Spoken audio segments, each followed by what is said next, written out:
seeing both of these teams, I mean, I'm not surprised that both teams made it to grand finals, and because they were the two, teams that, got selected to go to CDSI. They had great experience, playing against some of the other top teams from the Eastern regions and really learning from them, which is invaluable experience to be able to get.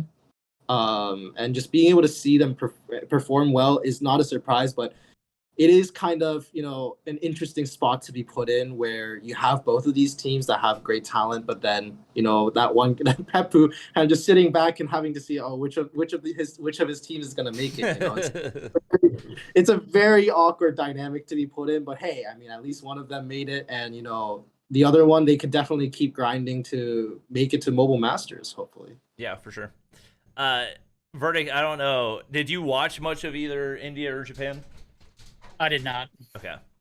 Zim, any takes? I think the best team made it out of Japan. They even it's not even the same team like top to bottom that played in CDSI. They did after that tournament kind of take a look at what the strengths were of both of those teams. I know one of my favorite players. How do you say his name, Hippo? Dolaki. Dolaki. Yeah, Dolaki. He's a beast. They went and got him for Volt, and I mean they played really, really well. So I'm excited to see that team in stage 5. I think that in the Eastern finals a couple years ago, we were raving about Unlucky being one of the best snipers in the world, and then just never really got to see too much of him because he missed champs last season. But that's a really good team. We got to scrim them when I was on Almighty, and they were really good at control and in search, of course, on par, I think, with some of the really good search teams from China. As far as India goes, I've been raving about Godlike for a little bit now. I got to spend a little bit of time with them, just doing some general VOD and helping out in consulting before they went up and picked up Igor, I think, who is another great coach from the Latam region. And those guys, like, it's impressive to me how you can go to stage 5 the year before in the World Championship. You get super slammed and then go back home to your region, touchdown, and then the next day it's like hustle time. And they put the work in from the day they landed back home. Grind. Made no, they didn't wait. They went out. They got who they needed to get. They identified their problems, and it paid off for them this stage 4. I think that the team that won India this region, or this season, would run laps around the previous Godlike team. They're that much better. I really think that. So India, although I don't think they deserve 2 slots, I think that Godlike's going to be really good. If you had to give the slot to one region, who would it be? The extra Indian slot. Yeah. I would give it to I'd give it to Japan. I think I would. Japan over Garena? Yeah, you're right. I'd give it to one of the about Eastern to say. I'd give it to one of the Eastern regions, Japan or Garena, because Garena's got bloodbath. Garena has like WPM. 5 potential contenders. Garena. WPM should make it. Yeah. Almighty with Scourge should make it. Omega, I mean, they're fucking good. Kage with Clove, that guy's a one-man army. I mean, he's a beast. You got EZR, they're still there. Those are the Eastern champions. I mean, those guys are good. You're right. It probably goes to Garena, golly. But no, as a competitor, not. Fuck it. Don't give it to Garena. give it to Japan. Is Garena only getting 2 spots this year, or? Yeah, Garena only gets 2. Wow. Give it to Japan, please. Like there's 5 legitimate contenders in Garena, and we're only getting two teams out of there, which is insane. We're getting robbed. Yeah. I think I mean, I get part of the reason why India gets as many spots as they do. Like, they have a very big mobile gaming community, and also like just the general population of India is over 1 billion people. So I get putting that in there to a certain extent, but I think COD Mobile is missing out a little bit by not throwing more at Garena, especially given the fact I know the Garena viewership isn't what it used to be, but if you look like, especially at the eCharts numbers, most of the highest viewed COD Mobile esports events of all time are like all Garena qualifiers from like 2020, 2021. And I'd love to see that return to what it was previously, but yeah, I'm very excited. I know Garena Masters, I think it's off-stream qualifiers starts back tomorrow, and then I don't know when on-stream qualifiers or group stages or whatever it is are, but that's definitely going to be a fun one to watch because this is also it's like partially for the prize pool, but also partially their stage 4, so it's going to be interesting to see how that plays out.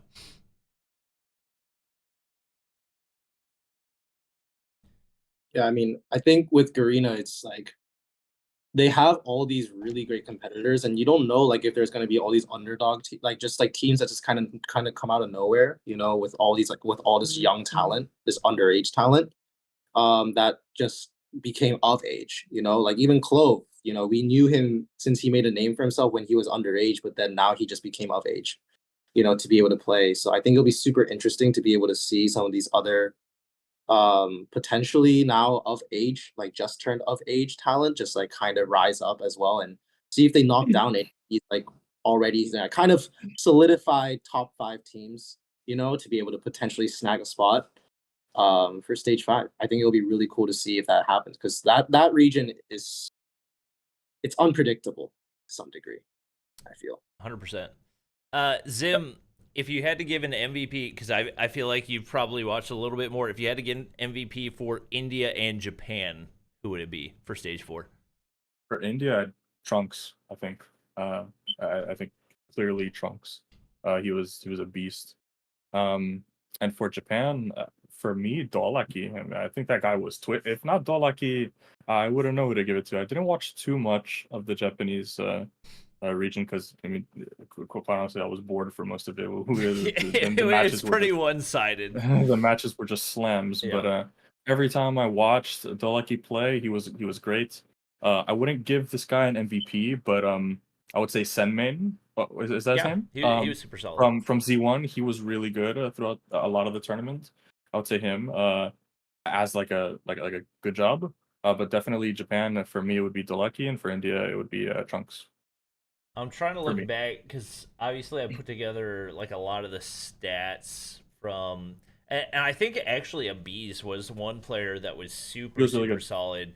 Yeah. For Godlike, I think Trunks is definitely up there. I mean, I have him down as like all time probably the greatest player in India. Yeah. But I think we saw a really good performance out of Abiz for that Godlike roster. But I would agree on Dolaki for sure. He was absolutely cooking all the way through. So we're gonna move on to what I would say is probably the most entertaining portion of it. Obviously talking about both EU and Latam. So we'll talk about Latam first, just because I woke up, obviously like being in Europe, all the Latam stuff was happening overnight for me, and I woke up and I saw that Dolores got 3-0'd out of stage 4. That was like, in my opinion, that's the biggest stage 4 upset in COD Mobile history. Like that's a team. Because people look like obviously you have your 1 seeds getting knocked out in Annumus and Dolores, but Annumus leading up to stage 4 hadn't really looked all that strong. They like started to pop off in stage 4, but Dolores had been dominating Latam for the entirety of the year. Like they were stomping Inco in tournaments. Loops didn't even make it to a single community grand finals from everything that I saw. So for them to get knocked out by Loops was definitely incredibly unexpected. I'm curious. I don't know if you got a chance to watch much of that, but any takes on the breakdown that we saw out of Dolores? They caught that third game and they look lost. If that series played out anything like the Control, they didn't deserve to be in you know the top 3. Wasn't there like a 25 kill to 0 Control? Bad. It was so. It was I don't like understand how that happens. I don't. It's a breakdown, bro. It's a mental block. Maybe connection issues. I don't know. They just look completely lost on the map. It was not close, not even relatively. The third round they won, and then the fourth it was over. I shook my head. I couldn't even watch anymore.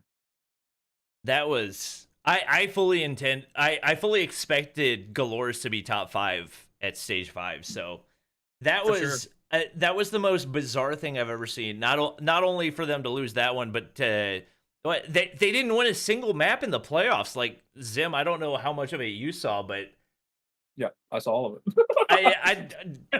Was there anything like I don't know what to make of it. And we also, from everything that I've seen, nobody from Dolores, either the organization or the players, nobody's even tweeted anything. Nope. Like they're all radio silent. I have no idea what's going on.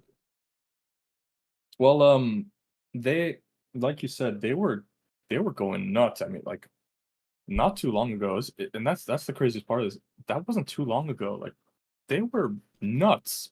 They finished group stage 7-0. They had an absurd map count, and then they went and they played Inco on LAN.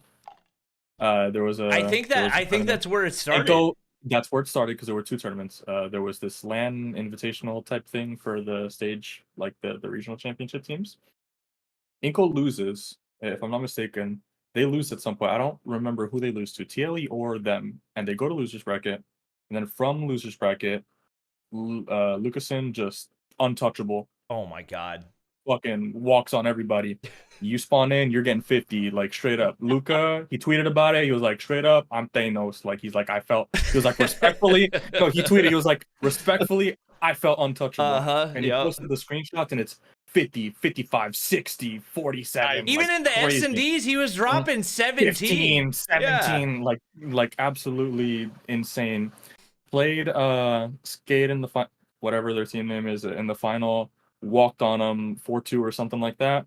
And then from there was another tournament shortly afterwards. Same thing. Inco beat Skate again, or Dolores, whatever again. And then from there, they went into playoff. And I was listening just to the chirping about scrims. Not looking too hot after that point too for Dolores. Wow. So I think it was a point of peaking. They hit a high, they rode it, and then they ran into Lucasen at the wrong time. And from there, it sucks to see it because those guys are really nice. Mihawk and them, they're some of the best competitors we have in CODM, but that mental, it was shot, and we saw it. I didn't get to watch all of, and I hope to do so at some point in the near future. It's been a very chaotic last week for me, but I was looking at least at the scoreboards, and Mihawk was getting cooked every map. Obviously, a lot of that, if something's going wrong, especially for an SMG, sometimes that can be the fact that your ARs aren't doing what they're supposed to do. But did you feel like, especially watching it back, there was a specific player that broke down, or was it really just like you said, like a mental roadblock? Because it wasn't even like they got knocked out by Lucasen and Inco. It was Loops that ended up taking them down. And obviously, Loops have been a solid team, but once again, going back to like community tournaments, I don't think I've seen them in the grand finals of a single community tournament. Yeah, you're right. Because they haven't. They placed like 3rd, 4th, and everything. Because it's like usually Dolores, Inco, and then TLE. And like they kind of handshake who wins and stuff like that between the tournaments. But Loops caught fire, man. That first match, they went out. They banged on them, and second match, you kind of smell the blood sometimes. You peak at the right time. You get that confidence about yourself, and when you're playing with confidence, it doesn't matter who you are, it doesn't matter who your opponent is, you can do some things. So Loops, I think they rode that wave, they felt that confidence at the right time, they went, and they did it. But when I look at, I don't know, maybe Hippo can kind of give his thoughts, but when I look at the Glorious team, like I couldn't really pick out one person that I thought like, damn man, you're getting slammed, like step it up. It was straight up like the whole team. It was the whole team. It was the vetoes, it was the draft order of the maps, it was a whole lot of stuff. I don't know. I'd have to look back at it too, really, really, like intuitively, but I couldn't tell you just from watching it myself where it specifically was bad. Hippo, any takes? I admittedly like didn't watch the entirety of the games in too much detail to be able to say like, oh, this specific player was just like underperforming or something. But I would imagine that it's likely the case that it's just a collective thing. I don't think that they're generally like, usually obviously there tends to, it's like, there could be like a kind of a domino effect in terms of this one player not performing well, and that just kind of leading into a series of events where it just doesn't go well. But as a whole, when you get to such a high level, it ends up not just necessarily being one player per se. Usually, there's a multitude of like small mistakes that everybody makes that your opponents just capitalize on. You know, and I think that at the end of the day, one thing that I'd like to point out is if you look at Loops's record throughout the group stages against the teams that they played, TLE, they lost 0-3, right? And then they faced Dolores 1-3. And then the only other top, really, top level team. I mean, no disrespect to some of the other teams, but amongst the top four, that they've consistently been playing against at these, community tournaments, is Inco, which they managed to then beat 3-2, right? So at the very end of the group stage as well. So I think it's worth noting that these guys throughout the group stages have been getting better and better. They've been improving and they've been growing as a team. And as we go into, for example, that ROG Brazil Invitational event, right? Even there, like, it's not as if they didn't perform bad. It's not as if they performed badly. They actually performed, rather well still. Like they've been consistently on a rise and consistently getting better and better. And so, in all due honesty, I think that, a conversation that I had with, Clout, who's, my fellow coach, my partner in crime at LG, we had was, there's a very real chance that Loops might be that underdog team that just pulls one of these guys under the rug. I personally was thinking that it might be Inco, purely because of the fact that, they actually did beat Inco, in the group stages. I thought, that's a very valid possibility. But then, so I can't say I necessarily expected Dolores to go down like this. But, at the same time, I can't say it was completely out of the imagination, I guess, in the sense of, these guys have been grinding, these guys have been improving, they've been getting better and better, and each of their players have been pulling their weight. Like Maggie going absolutely crazy with the Fennec, Bigodera, doing really, really, really well as well. Crozen in S&D, pulling off his snipes and everything, and just getting those opening picks against the snipers and shutting down the opponent snipers. Like, it's just a lot. And especially for the Inco matchup, it makes sense to me that, they also are doing well to some degree, because outside of, just them playing well and performing well, there's also, we have to remember that Crozen originally came from the Inco roster from last year. So I wouldn't be surprised if he actually, knew a lot and understood, had a good idea of what his old teammates would do. Especially Lucasen, who's so critical to that team. So I think there's just a lot of factors that kind of go into it. We can't necessarily point towards any one particular culprit, on either team. But I think as a whole, Loops did really, really well, and Dolores, it's just unfortunate to see something like that happen. And I hope that they don't lose the fire in them completely, and they kind of just bring it back, grind. For Mobile Masters and for Stage 5 next year, because it's not like we're done yet. This competitive season still goes on. Yeah, for sure. Do you anticipate that we'll see some roster changes? Because that was something that we talked about, or at least that I had talked about, is like, what could Dolores have looked like if they ended up picking up Mihawk? And obviously that never happened. You mean, but who? Inco. Lucas, you mean? Wait, what? You said, what would Dolores have looked like if they picked up Mihawk? Yeah. Or wait, what would Dolores? Yeah, what would Dolores have looked like if they picked up Lucasen? That's what I meant to say. Yeah. That's what we... But like, obviously now Dolores is out of the competition. Like, yeah. Do you see any roster changes happening there in Latam? Personally speaking, I think it's kind of unlikely, just because of the nature of kind of how these guys are, like, as people to some degree. Like, outside of being competitors, right? They tend to be a pretty good, like, tight group of people with each other. So I think I think they were gonna try to stick together. I mean, I had a conversation before with some of these guys about certain roster decisions that they've made before, and they were like saying they just felt like they really. Obviously, I think that they've more than anything found that the team chemistry was really working out well for them, and they were just really happy with how the team functioned, and the relationship they had with each other. So I think that it's possible I think especially because they are ultimately competitors too in the game, and they would want to be able to go to stage 5. I think it's very, very much possible that it happens. But, for TLE, those guys, they're set with their roster, Oh right? yeah, Like 100%. that's the 5.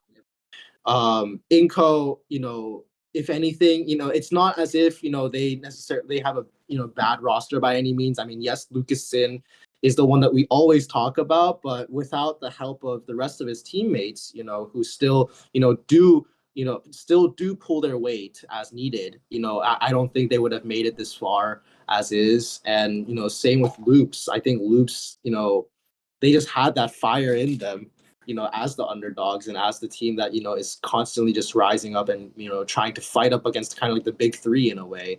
And they've made it there. And I don't think that they'd want to give up, any of them would want to give up their spot just because, just for Dolores. By no means a disrespect to them, but it's just the roster that worked for them and clicked for them and really well. And I couldn't blame them for that whatsoever. So I think it's a bit unlikely. If there is a team, I would think it would be Inco. But I otherwise I don't think that, especially TLE and Loops, I don't think it's going to happen between those two if it does happen. I would agree with that. I think Inco could make some changes. I think both. I'm not saying either of these players need to go, and obviously, as someone who didn't watch the entirety of the gameplay, can't really speak to it, but at least stat-wise, there were significant struggles for both Limbs and Dermic on that Inco roster, so I'm curious if we see any changes there, but once again, it would take a full VOD review to have a better take on it, but obviously, TLE surprised a lot of people as well. I think definitely once Dolores was out, seemed like TLE was a little bit more of a lock, but especially for them to be as dominant as they were the rest of the way through, definitely surprised a lot of people as well. Verdict, as somebody who is casted a lot of TLE, thoughts? Yeah, they were on, bro. There was no turning them down. There was no off button for them. Once they got in the playoffs, they were locked in. Even in the ROG event that I got to see briefly, they just looked like they were on a completely different level. So for them, I think their roster is pretty stacked, pretty set. Going into stage 5, they've got high expectations coming out of that stage 4 victory. So who was the most impressive out of their roster? Who are you guys? Because Sweewa, no question. Sweewa, okay. Because Sweewa was Law him. Was locking it down though. Law? Law at one point he was locking it down. I don't know if it was just in the group stages. It must have been group stages because I was trying to stats and Law didn't do a thing in playoffs. Okay, well he didn't do anything in playoffs, but he was locked it in group stages.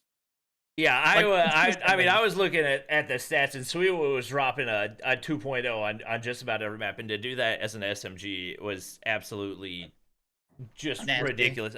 Zim, maybe you have a different take on it, but I feel like Sweewa was undebatably the MVP for Latam. No, I think you're right. This is a sub meta in its fullest. You need your subs to carry more than just their weight. You need your subs to carry deep responsibility on the map. You need your subs rotating. You need your subs hitting all kinds of shots, hitting all kinds of routes. This is the meta where the subs are making the ARs these days. And if you have a really strong AR, you kind of just look at it and you're like, well, if this guy looks like he's having a fun time and the game is easy for him, his subs are really popping, and Suyua really carried a lot of the weight for them, which is interesting too. You watch TLE because before this rule set thing came out, they were running 5 subs. All the time. That was the funny thing is they would. I was thinking back to the Mobile Mayhem Grand Finals. It was literally just 5-man switchblades. Yeah, so these are guys that they understand how to play at that pace already.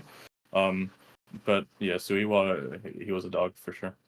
Oh, we should I will be the first person. Hopefully the dominoes start to fall after me. But you know what? Maybe TLE is just a good team. I will say I already addressed it because literally the first stream back once I got back from Latam, I was like, you know what? I know everybody's gonna be on me about this. Right. I know that people said that TLE was cheating. We know TLE is just a good COD Mobile team right now, but Yeah, Yeah, right now I got that out of the way. they're Like, just a good team. yeah, they. I'll tell you, that has to be the greatest like compliment. That has to feel good Yeah. as a team or a player. Like, damn, these motherfuckers think we're cheating. Like, Yeah, damn, right. maybe they are cheating, but Hey, you we're know, sitting here examining clips like, damn, these guys are actually just goated. no, Like, look but at yeah, this they were tracing. good. Like, how is he getting this wall bang to land? He's It's just not a good, common bro. spot. They're just Yeah. goated, man. And that was the thing. Like, obviously, people on Twitter are like, yeah, Bobby, Space, and Veg, like they're the ones that owe him an apology. Yeah. Realistically, everybody in North America, maybe not everybody, 90% of North America at some point thought that they were cheating in some capacity or another. So the fact that they showed they could do it on the esports client, take down Inco, that win the grand finals of Latam, like they're just freaking good at combo. You don't win a championship by mistake. Yeah. Like there's no luck in winning a championship. You go the hall, especially in this format, the proper group stage, double elimination tournament. Like it's not an accident that they were the best team. 100%. All right. Anything else we need to cover for LATAM? Anything that I missed? I think you hit it all. All right. Well, No obviously, roster we move on to EU, which was somehow even potentially more chaotic than LATAM. I think we take this like game by game. So obviously, first one, or rather day one. Obviously Kings kind of stomp 117. Realistically, I wasn't surprised by this. I'm not going to ask for your take, Zim, because you're biased. Verdict: were you surprised by anything we saw in that matchup? No. And going into like group stages, I was not concerned for Kings. I knew they lost against Annumus, and I know they lost against 117.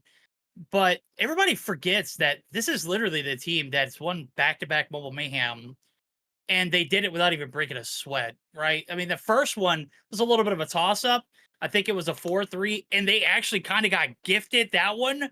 But the second one against 117, it was so dominant. I was done with it by the time we got to game number 2. I was just ready for it to be over. It was a beating.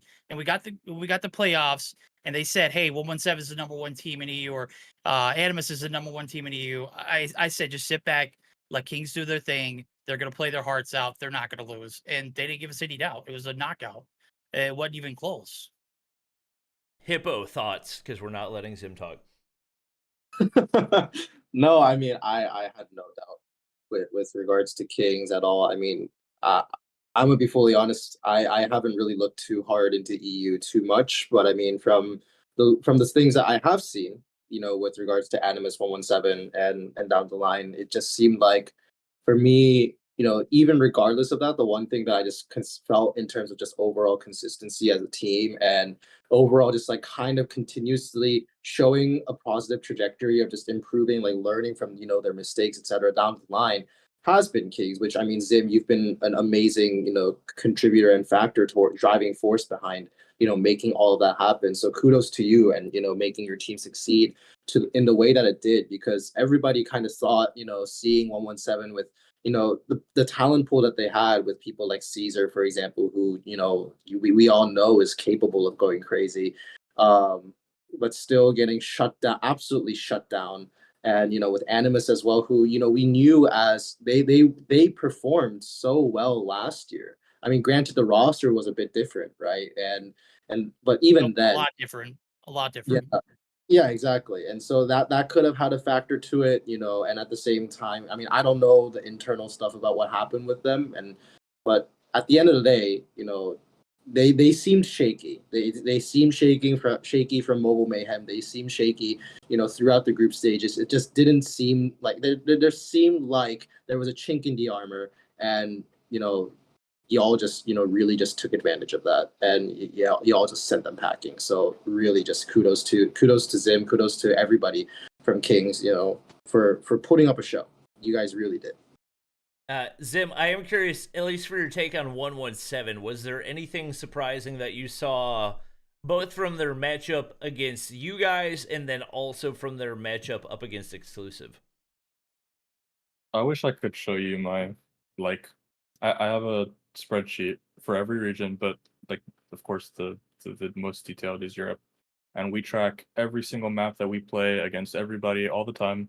We track everything that we see them play. So if like we can spectate your scrim a little bit, like if you leave your spectator open, I'm in there and I'm taking down scores.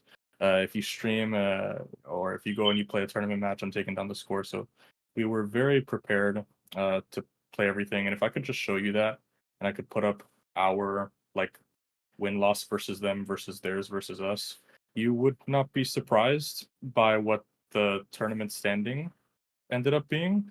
I would say for us, the bigger surprise was the group stage matchup. Even with the slump that we were in, losing to them wasn't something I think that we were expecting. They were in really good form at the time, but we prepared, and we identified a lot of the problems that we had in group stage, and we were ready to play the first round against them. That there was no like jitters. There wasn't any shit, maybe we want Excel. Shit, maybe we want Annumus. Like, no, we were happy with whoever we would end up playing, but it ended up being 1-on-7, and we were fine with it.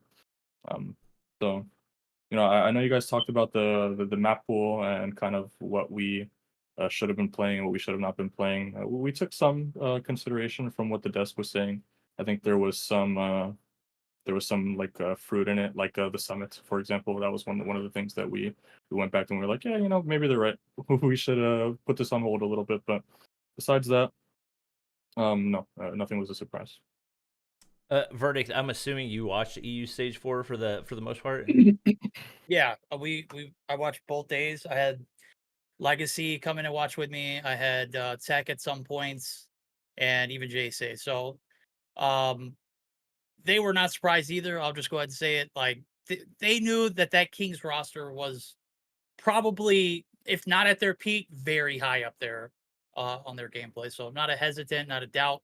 The Annumus team, we knew they were going to have problems. We knew that they were struggling to get it together. Boot was not having his. I am curious hard, what happened hard with point. Boot, because toward the end of at least the group stages, he looked really good, and then whenever you reach playoffs, he just completely fell apart. Really though, like if you watched a lot of those games, like Shark won them series by himself. Yeah. Like a lot of them. For me, I thought Boot was fine. He was like a background cast character for Annumus. I thought he was fine. Like he was a guy on the team, but for Annumus, it's like it was the Shark show, and a lot like Inko, you can't win a championship that way. Shark is also human. It's not like he's going to put up 70, 50, whatever every single map.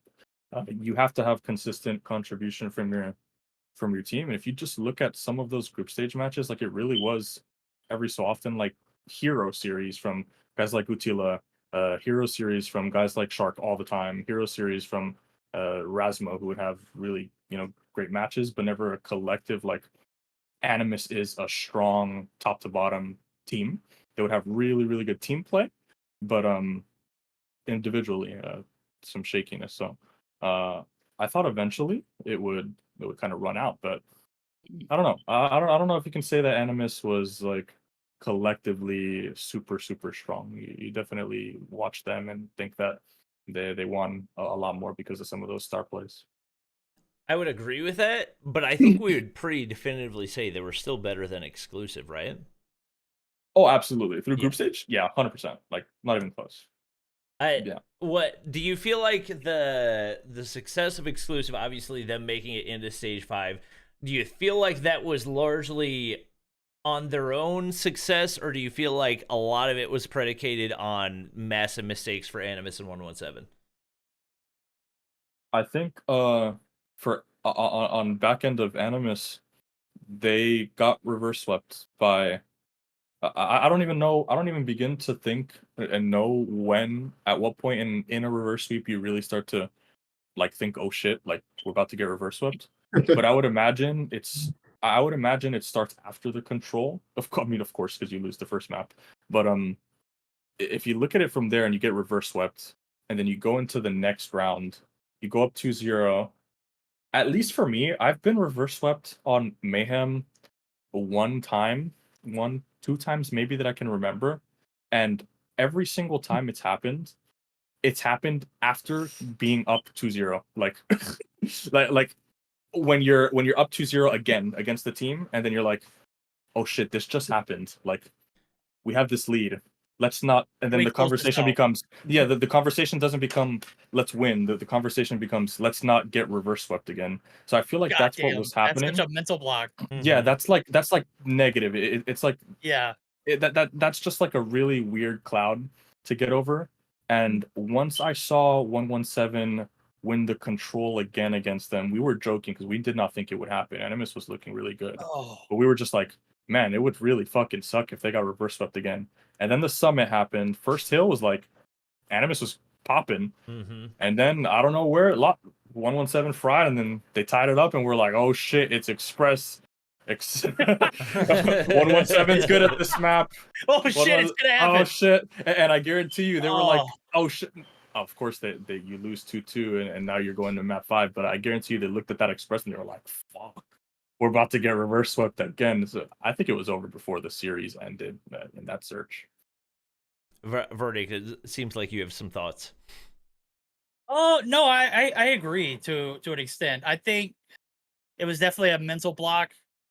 At the end of the day, Exclusive didn't look bad. I mean, you go back and you look at the gameplay from the hard points. That is one of their stronger game modes, in my opinion. You look back at the group play hard points; they were never like out of it by 100 points. It was always a relatively close game. They would go up at some points too. They just never seemed to know how to close it out. So I feel like a lot of teams came in, or definitely 117 and Annumus came in and underestimated them, and I think to a degree that is where Exclusive profited off of. Yeah. And you got to praise guys like that because they were running rampant. They looked like they were elite on the map in hard points, and then they carried that same energy over into the Search and Destroy. Annumus, on the other hand, I mean, they didn't look strong even when they did look strong. It was a tough weekend for them. Yeah. I would agree with that. I think obviously Boot kind of felt to a certain extent like a weak link. It was surprising to see, especially when they started to break down, that Narcs was one of the players that was just completely getting torched, especially on the maps that they were losing. Because a lot of times you look at those super experienced players and you assume, like, come playoff time, those are the players that are going to step up. But I think across the board, I think it was a bit of a mental breakdown just for the entire squad. I think it's probably a lot of what Dolores experienced in Latam. Like, once you feel like everything's falling apart, it's really difficult to stop it and get out of your head in those situations. I do specifically feel that in the Exclusive versus 117 series, that 117 just completely dropped the ball in regards to the map picks because they handed the series over to Exclusive on the silver platter. Like, when we're talking about predictions that we wanted to make, when we were heading into the series, I was fully expecting to predict 117 to win, and then I saw the maps. I was like, well, it's Exclusive getting handed a free stage 5 spot. How does 117 let that happen? I'll tell you why, because EU is notorious for ego chowing, even when they're one shot. Like, there's no way you go in headstrong after fighting tooth and nail against an Annumus team that didn't look their best, and you expect to just steamroll Exclusive because, I mean, realistically, Exclusive hasn't done anything other than, in relative time, put Annumus out of the playoffs in Mobile Mayhem as of recent past. Like, they haven't done anything that has been significant. And I think that was 117's downfall. Like, I think they rolled into that series and they were like, well, fuck it. We're gonna shit on these guys. We're gonna go to stage 5. We're gonna beat Kings, make a lower bracket run of a lifetime.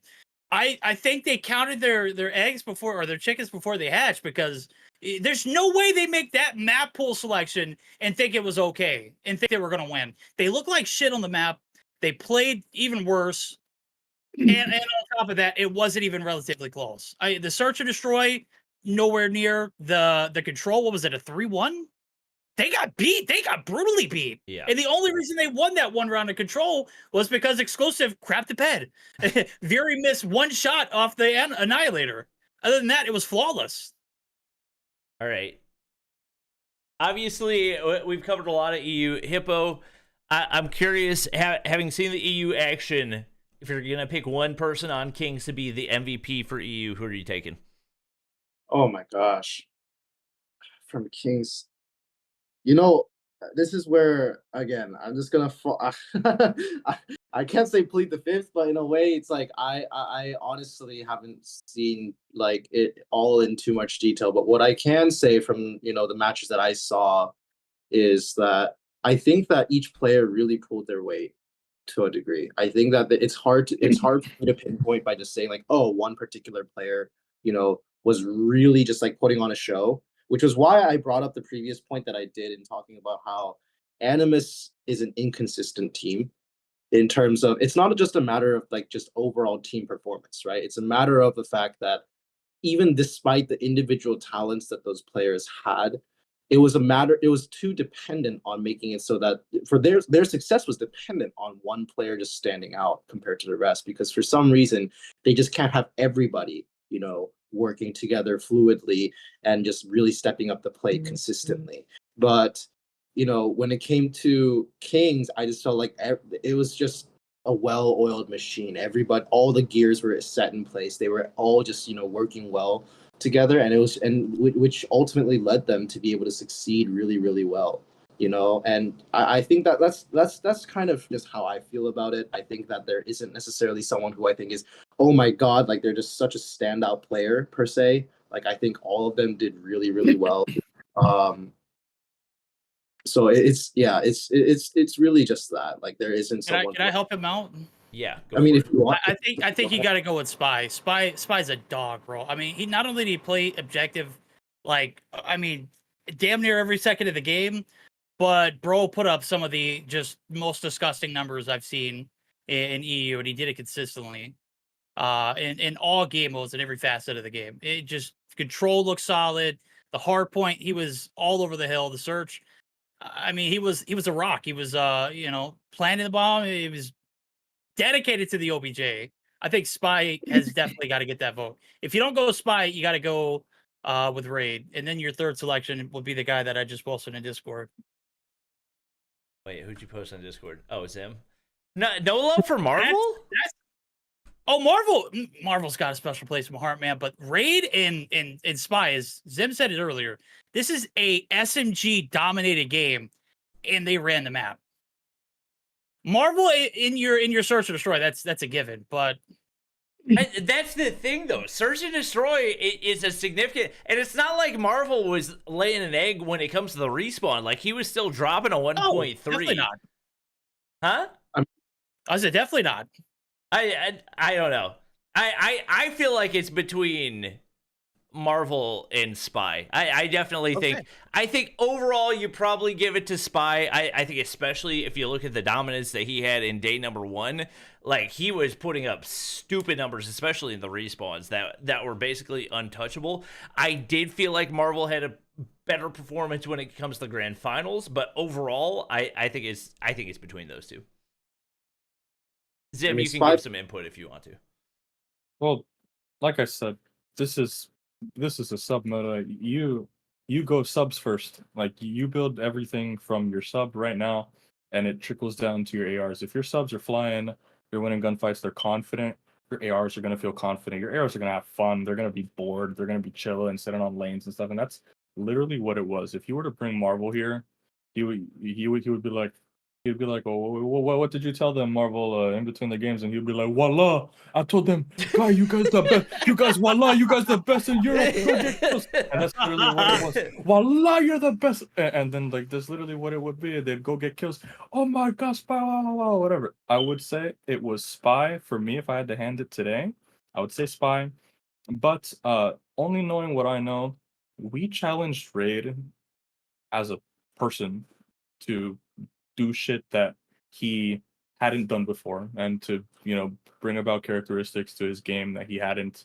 And as a person, as a player, Raid really identity wise, I think stepped up and upgraded in critical moments for us, and he was crazy for us. If you look at the group stage, we we didn't play him in one or two of those matches, and we were having some trouble there. But he corrected those problems. He really stepped up, and for him to be a rookie, 18 years old, Exactly. and for him to be so good, and everybody tells him he's so good all the time, and then you run into a wall. Like at that age, when you run into a wall and you believe that you're the best, and then people are like criticizing you, it takes a big person. It takes a person older, more wise beyond their years to listen and to defer to experience, and he did that, and I would say that was incredible. But Marvel won some rounds for us in Search. Marvel won some games for us in Search that straight up, if we go back and we don't win those games, like who knows how some of those series go. I really do think that Marvel had one of the all-time duels like ever. And Neil, yeah. Yeah, versus Neil. Neil's one of the great snipers. That was a fucking duel for the ages. That was a gauntlet. Yeah, that was nasty. Yeah. And I think right now, at this moment, Marvel averaged like 16 in Search, and he did it throughout the entire stage 4 in the group stage as well. If I had to put out my own top 5 snipers list, there's just nobody that can convince me now that Marvel's not sitting top 3. Like Marvel's, and he ain't 3. He's there. He's good. Yeah. So, he's on that note, he did ask me before the spawn started. He said, "Well, Lazim, ask Bobby if his top 5 list changed now. What do I gotta do to get on his list?" So by the end of this game, Bobby, we need a top 5 snipers. Bro, I'm working on it. Oh my gosh. I posted a top 10 players of all time list, and then 2 of them got knocked out before they made it to stage 5. So I'm chucked. I don't even know anymore. B-Hawk got knocked out. You got Narcs getting knocked out. I don't even know anymore. He's top 5 all time. There we go. There we go. I don't think we've seen anybody put up as many 20 bombs in Search and Destroy, period. No. Especially at like a major level. Like, it's one thing to do it in community tournaments, but doing it stage 4, stage 5, I think he might be the only sniper to drop a 20 bomb in stage 5. So he's pretty undisputed at that point. There we go, Marvel. I'll clip this for you. I'll send it to you. You can sleep a little better at night. All right. Obviously, one more thing to talk about. Obviously, I don't think anybody was super surprised by Kings winning the whole thing. No. I think especially once Exclusive made it to the grand finals, it kind of seemed like a lock at that point, which I think leads to another point in the roster changes that we've already seen Exclusive make. So obviously, dropping Feints, nobody surprised by that. He's the sub. Like, there's a lot of good talent available. But they pick up Caesar and Caesar and Shark. I think we all assumed that whoever ended up winning out was going to end up picking up Shark because he's arguably the best player in EU right now.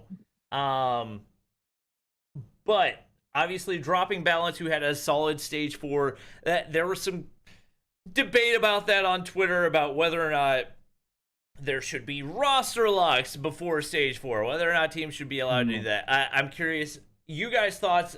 First off, just starting off on roster locks in general when it comes to the COD Mobile competitive format.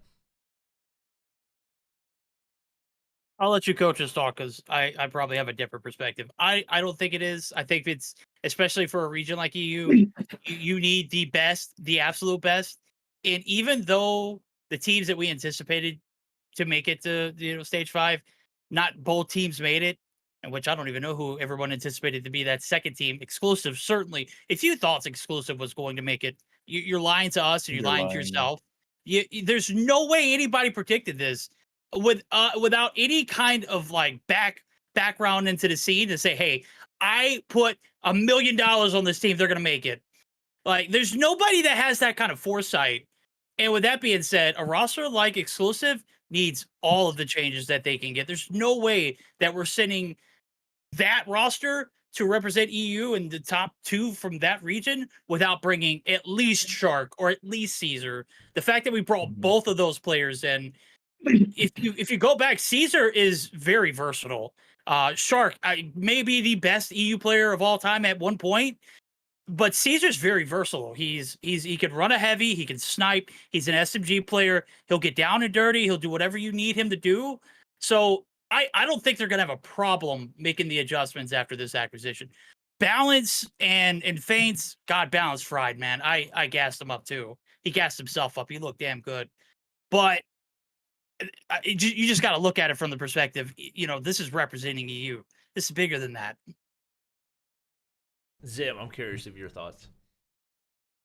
We talk so much about teams and being friends with people and not making roster decisions based on friendship or anything other than purely winning. I'm sure that XL team going into this, again, they weren't the hottest anyway, so I could tell you that they were probably just on a team with each other in general because they were roster locked and that was the best of what was available at the time. And I'm sure that if they could have picked up Shark and Caesar a long time ago before any of these guys ended up on the team, that they would have been on the team if there wasn't an Annumus and if there wasn't a 117. For me, I think that when you look at a region and you're going to the World Championship, you want to send your 10 best players, your 12 best players. You want them all on the roster, on both of those rosters. You want to send the best coaches that Europe has to offer. You want to send the best managers. You want to send the best of what Europe has. There is no World Championship where we can say, does Europe have a chance at all if you're not sending the elites of the elites, anybody. And this is a sub meta. It will probably stay a sub meta. You picked up arguably two of the best subs in Europe. Shark, undisputed. That was a gimme. I think that Shark deserves the spot, and I'm happy that he got it. Caesar, there's a little bit more controversy around it because of his performance on 117 versus like a guy like Champions. And if you ask for my opinion, although it hurts and although it sucks because Balance won some games for them and he was huge down the line for them to get there, I think that Champy was better. And I think if you were going to make a change, Feints didn't even play, and he's an AR, so you don't need an AR. You have Creed and Veer, those guys are good. So that's off top. And it's like, upgrade your subs. You're going to get Shark. Who else is an upgrade? Okay, go grab Caesar and leave Champion on the roster. He's a rookie. He's 18, just like Caesar is as well. Both of them can learn from each other. And then you've got 4 months now until the World Championship. Fucking play around with all of the lineups. Play around with Neo benched. Play around with Caesar benched. Play around with Shark not even playing. And go and look and see what's your best lineup going to be. I think you get the best talent on the team. You get the best group of guys together. You take 4 months. If you can't figure that shit out in 4 months, like, it's not going to work at all. What are you doing? So they've got 4 months. I think they're going to get Pali Tao from Dolores since he's not eligible. Pali Tao's a great coach. Coach. Okay. Great coach, great energy, great intelligent guy. He's one of the great ones. He's going to go, I think, work with that team. If he does, he's going to work with Exclusive? Yes, I think so. Oh, interesting. So Exclusive, I think they'll figure it out sooner than later, and they'll be good. All right. I think it was the right decision. Heart goes out to Balance. That shit sucks. I couldn't imagine how he feels, but it's business. We're trying to win championships. We're not trying to place and. I was mainly intrigued by the community response to what happened because this is not like a remotely new concept. Like if I was gonna feel bad for anybody, it's gonna be Mago, who literally quit his job and went to a 2-month-long like training house with the ARP roster just to get dropped hours before the roster lock. Like, obviously you feel bad for anybody that gets dropped, but like there's so many situations over the past the past month across all these different regions, and nobody gave a crap. But because everybody actually watched EU stage 4, like, everybody feels bad for Balance. And I feel bad for Balance. Like, he definitely was a significant player on that roster. But they don't make stage 5 without Balance. Like, no, they don't. 100%. But at the same time, no one else would. The exclusive roster that made the exclusive roster as it was not winning a map at stage 5. Like, if we're being completely, if they somehow end up in Vitality's group, then maybe they win a map. But maybe outside of that, they're not winning a map. Agreed. I completely agree. And I mean, that's that's not insulting them. That is just stating the facts. Okay. And even I think even if 117 or an Annumus would have made it, there would have been a little bit more hope without roster changes. Yeah. That is how much, we see the talent and what is of that exclusive roster now, but then you add these two guys to there, and there's so much more that they can do. As again, Zim mentioned, is 4 months from now, they could do whatever they want with that roster in that time. And if they got a guy like Palatine who's going to be working with them, I'm excited to see what it comes of. Before, because I'm really interested in what kind of Hippo feels like, but I will say that I think most of the community outrage is how it came out that it happened. And of course, we don't know exactly how it happened because we're not on that team, so we weren't there for the conversations. Nobody was. Only they know how it happened. But that's the one thing, just going back to like my time on Mayhem, dropping people sucks. It's hard to do. There's no right way or wrong way to do it without somebody being hurt in the end or something like that. But those Mayhem teams, whenever we drop somebody, we were able to do it. We were able to like lead into it. So we pretty much knew the direction we were going into when that ultimately would end up happening. And then when a person would ultimately be dropped, like we would help that person along to the next thing. I don't know necessarily if that's anywhere near close to what happened on Excel, and I'm sure it's not. But at the end of the day, you hope that that was handled at least like respectfully and that it wasn't personal. If it was just about the game, if it was only about, okay, we got to send the top dogs, then I don't see how anybody at all can be upset about that. Like, it is what it is. But, we don't know. So hopefully at some point, both sides can kind of maybe tell their side of the story. But if it was done in the right way, hey, it's fair game, and move on. Yeah, I think a lot of people forget that at the end of the day, like, this is a business, and you're trying to put your team in the best position to succeed because, like, you want to make as much money as you possibly can. So I think that a lot of people forget that. Obviously, it does suck for balance, but also, especially on a roster like Exclusive, where nobody has contracts. That's every team in EU. Like, everybody's just running based on what they've got at hand. The fact that he gets dropped, 2 days after stage 4, probably indicates that there were some chemistry issues. I think you look even at like some of the smaller things, and like Creed was kind of talking crap about balance on broadcast when he was in an interview. Like there was some writing on the wall there in indicating that if there's going to be somebody on the way out, that it might be him. Sometimes it comes down to the dominant personalities on team and everything else. But at the end of the day, I'm ultimately glad that it seems like EU has set themselves up to be in position to have two teams that are going to be real contenders in stage 5. Obviously, we already know Kings are going to be that. They were, especially come playoff time, there was nobody remotely close to on their level. But I'm happy to see Exclusive making those changes to try to set themselves up as well.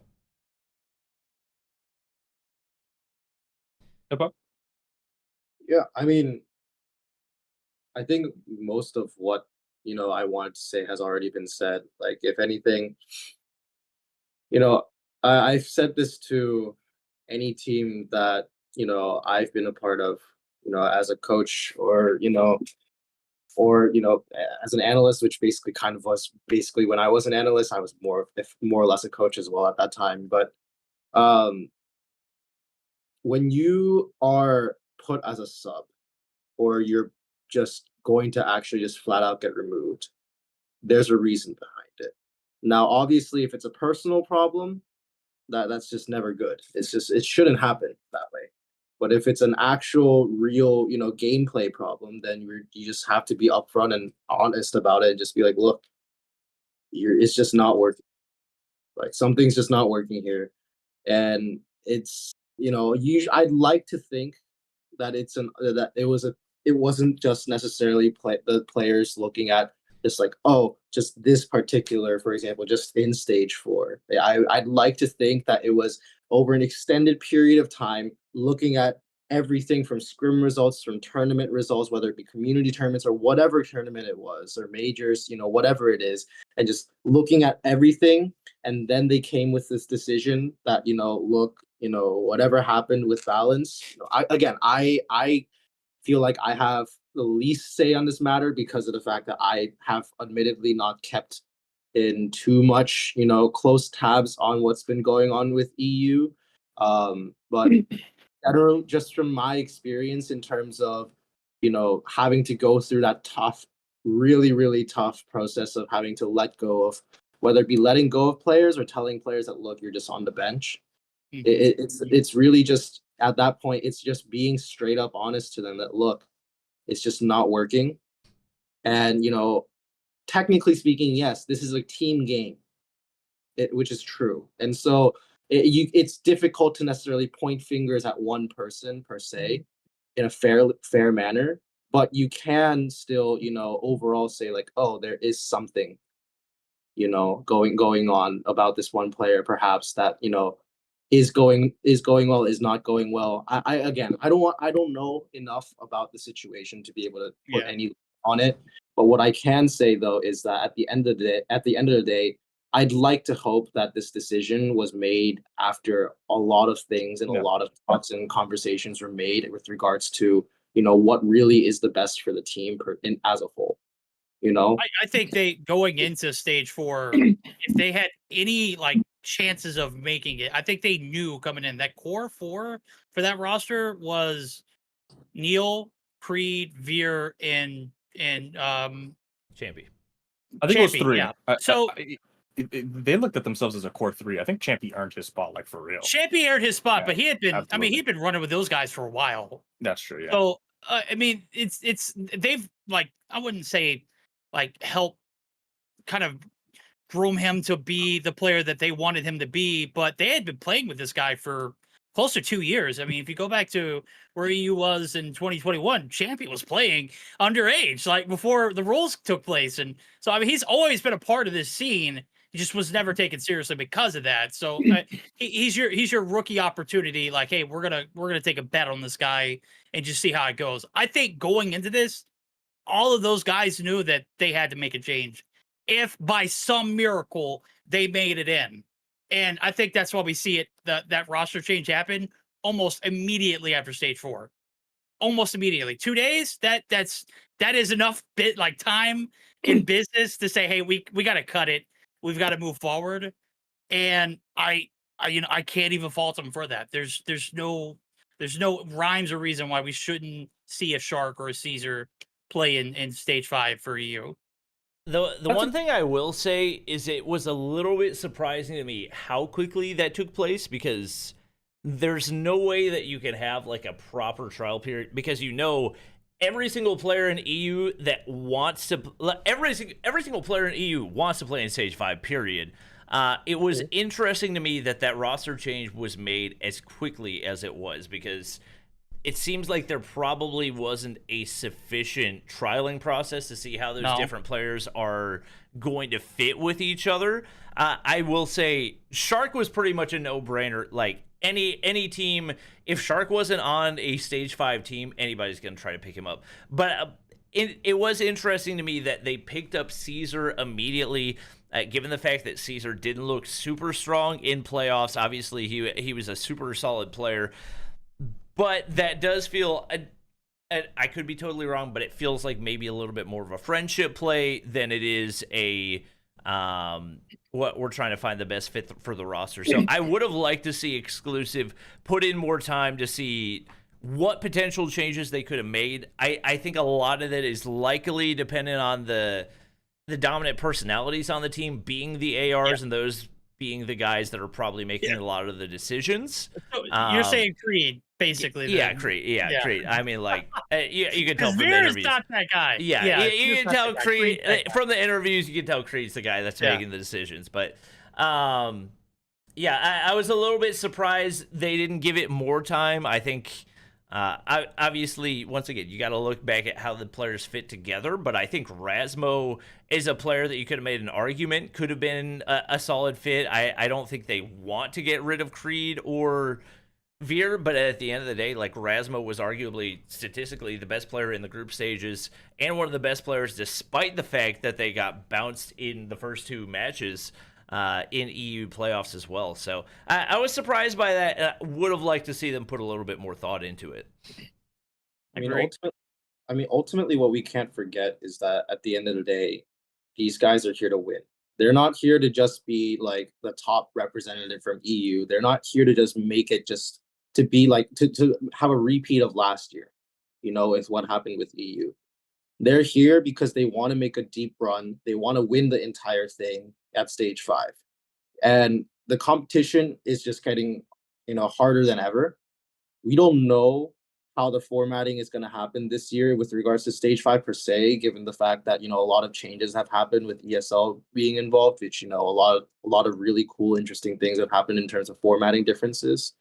And as a whole, like, for them they're coming in as the second seed effectively. And seeding could matter this year compared to that last year, in terms of how stage 5 is set up. So for them, they need to be able to take every single little possible, advantage that they can get in terms of, any opportunity at making themselves stronger.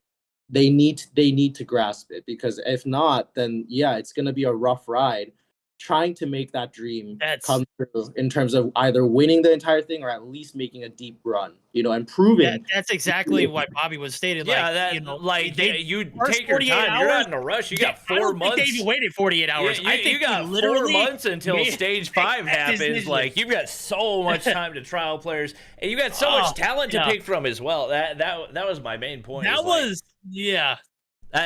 was the most surprising thing about all of it, is how quickly they made the changes without.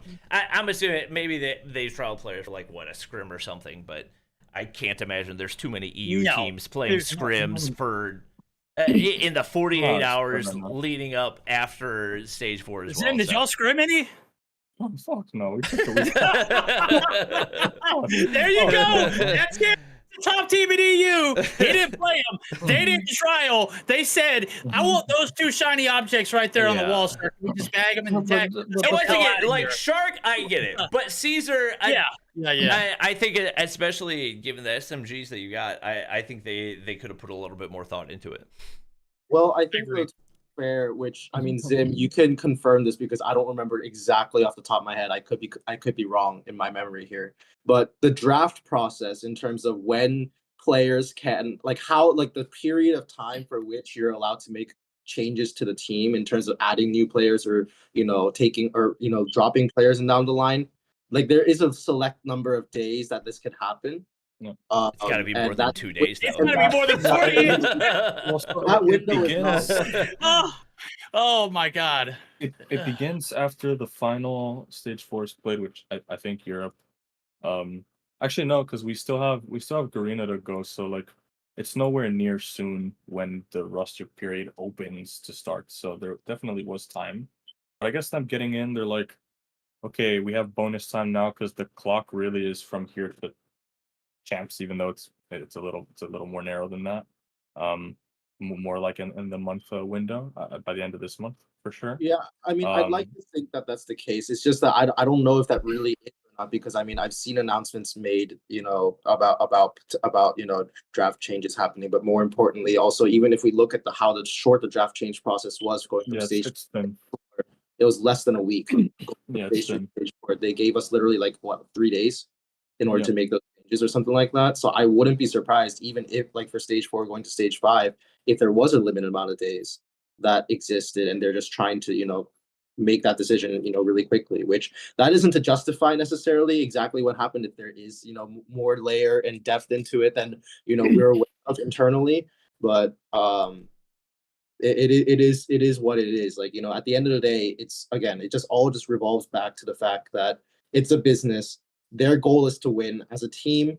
Collectively, those guys, they want to win it all. They want to make a run. They want to help prove that EU is a region that is, to be reckoned with alongside you guys at Kings. So it is what it is. I think that it sucks perhaps that, there wasn't enough light that was shed onto, as Bobby mentioned, about, what exactly happened. But, it is what, at the end of the day, people have to recognize that regardless of that, whatever the issue is that it is true that Shark and Caesar bring so much to the table, right? Like, regardless of whether it be friendship or not, they bring so much to the table. They bring so much to help these teams help this team in particular get stronger, and hopefully bring them up to a level where they can actually make a deep run alongside Kings for EU. With at stage 5. So, and especially if Palatine is joining them, then I think we all have a right to be really excited to see what happens there. Both Sylvia and Forsaken are in chat saying 5 days. I could see it being 5 days from stage 3 to 4 because stage 3 and 4 were separated by like 2 weeks. Mm-hmm. I would be shocked if they gave a 5-day limit to roster it's 5 changes. Days. Well, you gotta remember it's 5 days from the conclusion of the final stage 4. So it's not like it starts right after Europe stage 4 ends. It starts after all of stage 4 ends, which there's still a whole other Garena hasn't even finished. They haven't even started stage 4. So there's so much time before it even opens up for them to make that change here. And then it opens up and then they confirm that change. But like my last thought on this is that if Forsaken is saying you're wrong. Making a change. That's actually incorrect. That's what he's saying in chat. Forsaken's first. That is very true. This is Forsaken's first. Also, it started already? Because that's not how it used to be. It used to be at the conclusion of the stage 4. No, That's interesting. I just checked. It's for all regions besides NA. It's from August 9th until 13th. Okay, that just makes zero sense to me. Yeah, that should be change. At the conclusion. It should be at the conclusion of the total event. But I mean, whatever. Thank you for letting me know that. I thought it was a different way. 9th, but we have 4 months to stage 5. Why is that a rule? Yeah. Oh, that doesn't make any sense. 2 more days until rosters are locked completely for stage 5. That's crazy. It's the same last year. Sylvia, why was I not notified of this to make some type of a note? Yeah, we had a lot more time last year. Like we had the same window, but we had a lot more time to prepare for it last year than we did this. Oh no, my last thought is that if you think that there needs to be a change, like if it's even a question, 9 times out of 10, at least in my last couple of years, where we've like really looked hard at a person or a player, like most of the time you just need to make a change. So for them to even be considering dropping balance in general, for them to even have the idea that they need to pick somebody up, it was probably foregone. I don't know if you ever go into a trial period where you tell balance, hey, now you're fighting for your spot, because that's just going to cause weird issues. Yeah, for sure. This guy's just going to be like, well, I qualified, why do I have to? And if you guys know anything about being on teams and you've played with each other and you know how guys are, then that's just fucking weird, and nobody wants to ever deal with that, and it's hard for everybody involved in it. They saw that they needed to make a change. They made it.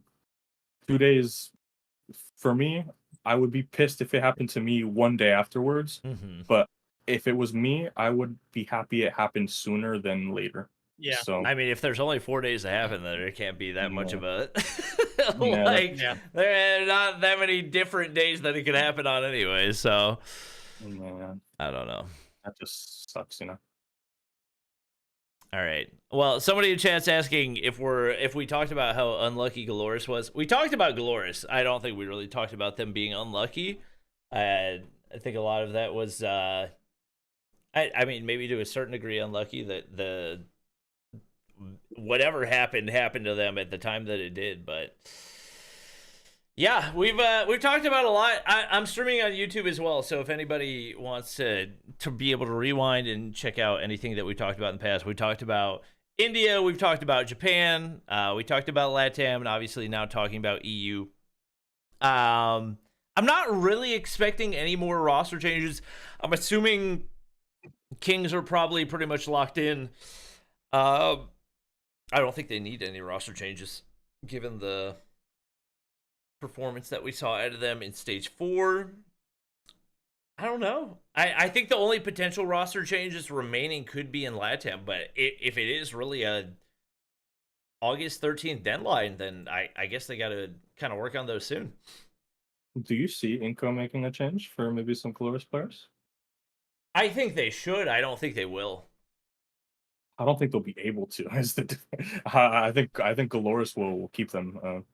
But I'd love to see Mihawk on Inco, and I'd love to see an AR on Inco as well with Lucasen. I think Dermek, you hit it on the nail. Dermek is he's a good player, but he's not on a. He shouldn't be on a world championship roster. Yeah, not right now. I would agree with that. Yeah, I hope they make some changes.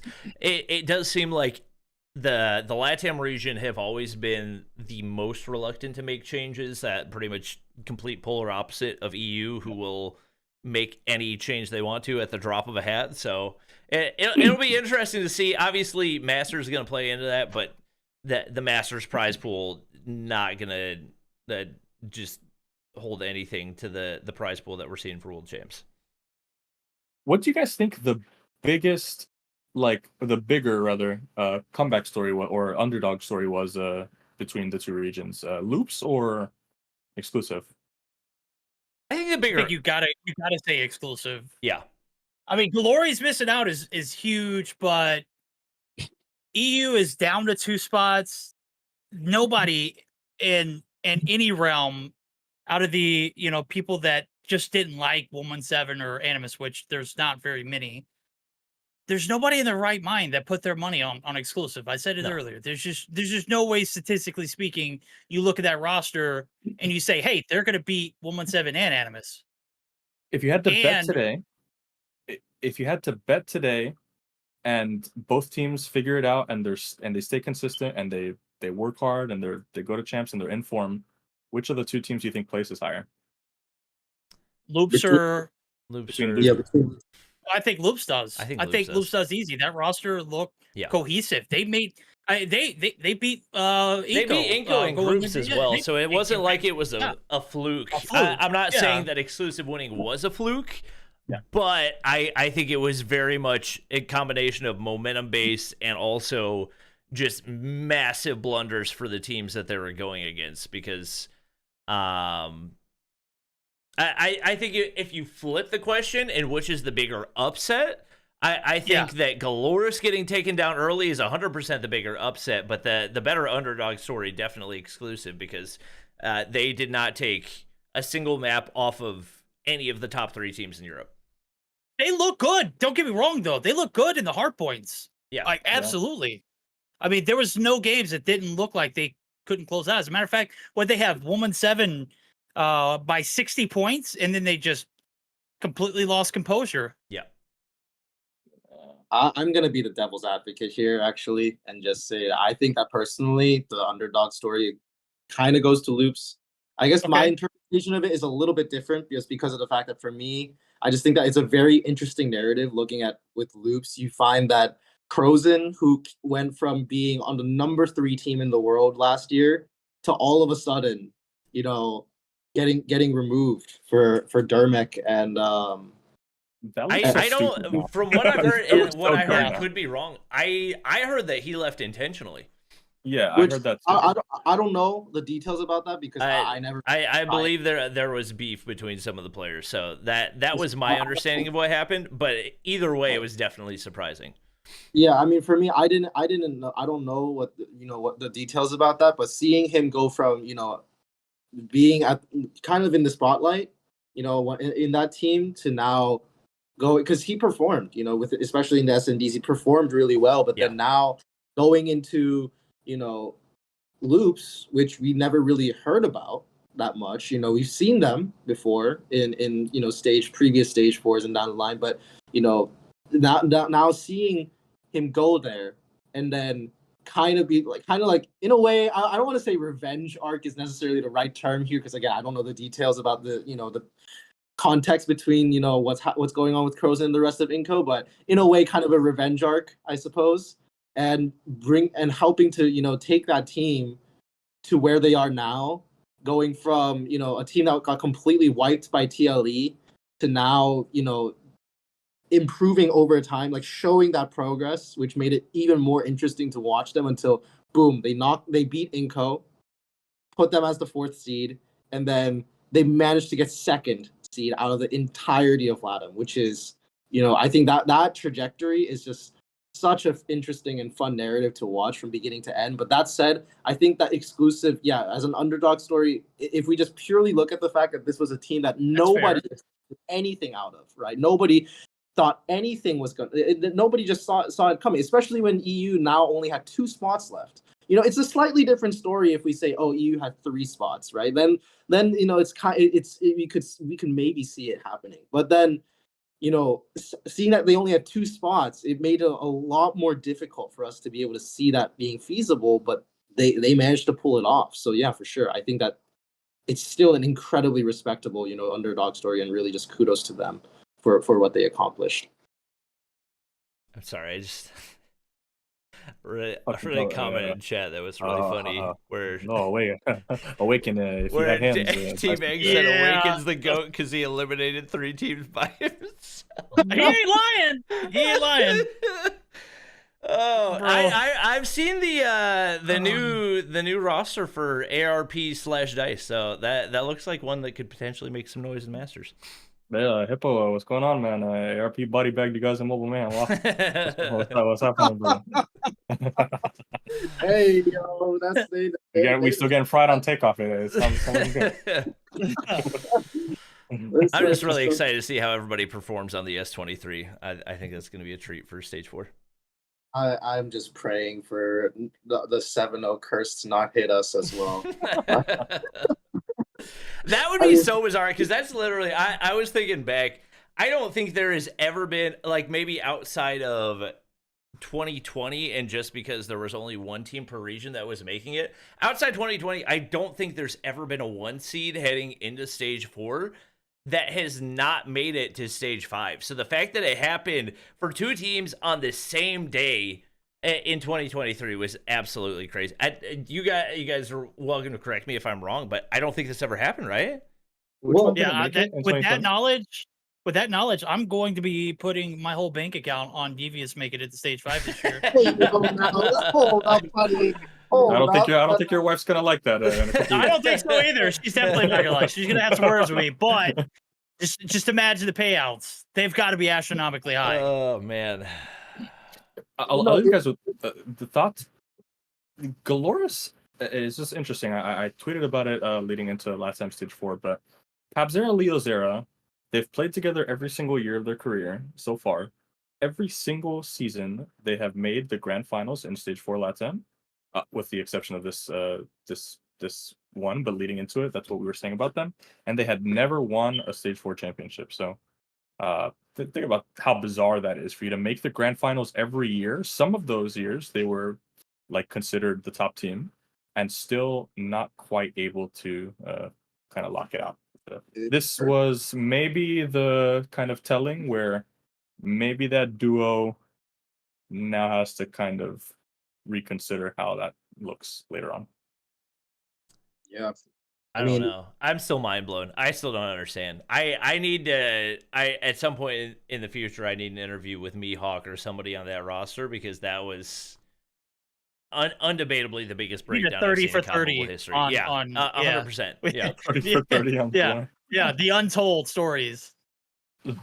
There's so much going on, and we're now about to just see a 3rd region as well, potential. Well, I mean, 3rd region. Okay, I'm skipping NA on this, to be fully honest with you, but a 3rd region, as in China, potentially seeing that. Bro, you're Devious? I can't believe that. Unbelievable, bro. No, they don't scrim, man. S-Thug is MIA. They don't scrim. Yeah, I mean that's I mean it's it's a thing, with Devious. I listen. We're not gonna take them lightly for us when we face them, and so exactly. They're Devious, and look, because we respect them as opponents. We really do. We don't take we can't. We know we can't take them lightly. They've proven themselves, by getting this far as is, regardless of whatever whatever stood their way. And so, but then I'm just kind of looking at China. I'm looking at how DYG is also kind of in a similar position as Dolores and Annumus was, being considered kind of the top dogs alongside Wolves, but then now they're in this really terrible position as well. So I don't know, man. The curse is running through right now, and I'm just hoping that NA can stop it. I will say China is very interesting right now, because there's basically a number 1 seed in Wolves, and then after that a massive drop off to the 2 seed, in Q9, and then after that, a massive drop off to everybody else who's just in the midst of a bloodbath. I think that's going to be a very interesting one to watch as well. I'm assuming there's going to be roster changes, because if there's not, I think China goes from what looked like the most competitive region to a very top-heavy region that nobody really has much of a chance outside Wolves. Is Island starting? He is. Yeah, Right? he's starting. He's starting. I'm assuming they'll in be place good. of Ching? What's his name? Yeah. I think they obviously need to improve on their respawns, but it seems like a solid change. That sounds crazy. Wolves needs to get better at hard points. Okay. All right. I think they'll be okay. We'll see. Yeah. All right. Any final takes before we log off? I feel like we've covered most of the topics for the night. Hippo. No, I mean, I think we covered everything, and I think that, as it stands, I mean, I think I'm just going to illuminate one big thing that Zim pointed out, which I believe is very true with respect to all of this, which is that none of the things that happen, yes, they're all shocking, they're all crazy, they're all just like incredible storylines that, nobody would have expected. Like 2023, like one heck of a banger, honestly, if you look at it in terms of how many upsets and stories that are coming out, but nothing is a mistake. Nothing that happened is a mistake. Everything happened for a reason, whether it be mental, whatever, because there's so many factors that are involved with playing this game consistently at a high level, and being able to win at a very consistently and dominate. And so, like, it's not just pure gameplay. I think this teaches us that, the mental aspect of things, whether it be getting, shaken up by something, or whether it be, overconfidence, whatever it is, all of that is something that is, incredibly important and needs to be taken into consideration. So as a whole, I think what we should never, forget about and underestimate for all players, coaches, whoever it is the fact that whenever something happens, it happens for a reason. There's no such things as accidents or, luck or something like that when it comes to whether it be winning matches or winning tournaments, etc., and down the line, So I'm really looking forward to what happens, what in NA arena in China, but in the upcoming weeks. But then even more so, I'm more excited to see, and really, have a keen eye on watching how the 4 regions that have already locked in their stage 5 rosters, how they grow. Those rosters, how they get stronger and stronger as they prepare for stage 5 and are just fully focused on that. But then at the same time, the rosters that, didn't quite make it, but now hopefully have a burning fire within them to make a comeback for Masters, as that starts up in October. I think that'll be really, really interesting to see how they grow, and how they're going to keep improving, how they're going to keep grinding and just make a name for themselves. So really excited. I think it's really great that, we have this LAN up, the second LAN in a way, through Mobile Masters to make that happen. So really excited to see how things go through for the rest of the year. All right. Verdict, any final takes?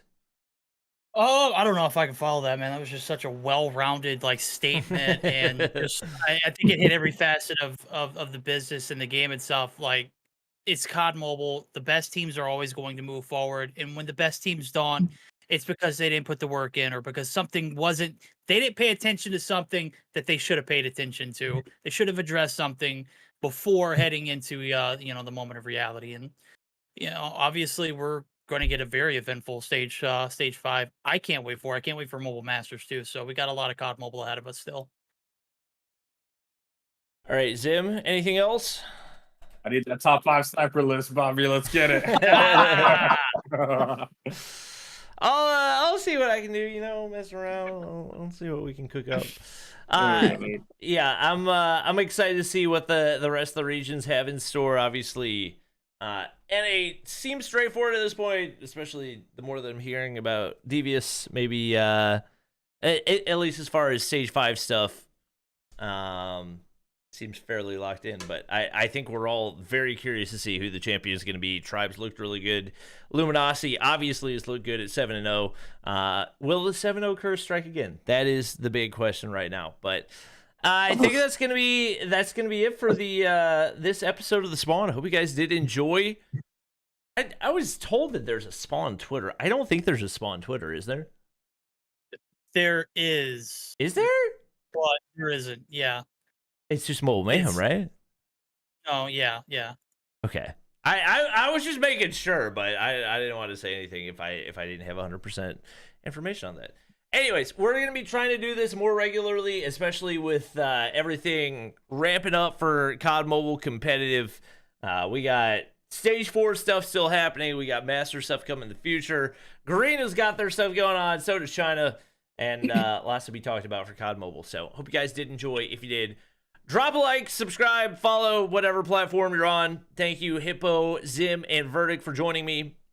I'm excited for the next episode. So thank you guys for watching, and we will catch you guys in the next one.